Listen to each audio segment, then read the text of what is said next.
ప్రతిపక్షాలపై deputy CM Bhatti Vikramarka ఆగ్రహం వ్యక్తం చేశారు. సంక్షేమ కార్యక్రమాలతో పుట్టగతులు ఉండవని ప్రతిపక్షాలు ఆందోళన చెందుతున్నాయన్నారు. ఎవరు ఎన్ని కుట్రలు పనినా ప్రజల కోసం ప్రజాప్రభుత్వం నిటారుగా నిలబడి పనిచేస్తుందన్నారు.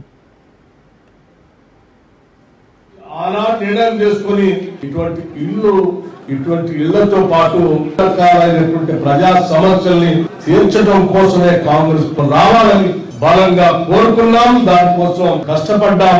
మీరందరూ కూడా శ్రమించి ఆ ప్రభుత్వం వస్తే సమస్యల పరిష్కారం అవుతే మీరు కూడా భుజం కలిపి పెద్ద ఎత్తున ఇందిరమ్మ రాజ్యాన్ని తీసుకొచ్చారు. ఈ రాజ్యంలో గత ప్రభుత్వం 10 సంవత్సరాలు డబల్ బెడ్రూమ్ ఇల్లు ఇస్తామని, ఇల్లు లేని పేదవాళ్ళకి, ఆ కుటుంబంలో ఉన్నటువంటి ముసలి వాళ్లకు, పిల్లలకు ఆశ చూపించి 10 ఏళ్ళు వాళ్ళ ఓట్లు పొందడం కోసం ప్రయత్నం చేశారు తప్ప ఇల్లు కట్టించాలనేటువంటి ఆలోచన మాత్రం ఏమాత్రం చేయలేదు.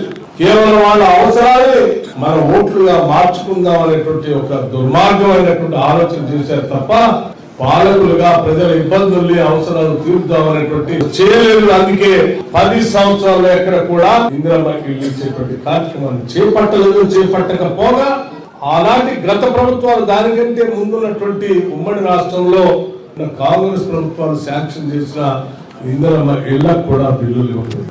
పేదవాళ్ళు ఏమైపోయినా పర్వాలేదు, వాళ్ళకి ఇల్లు లేకపోయినా పర్వాలేదు,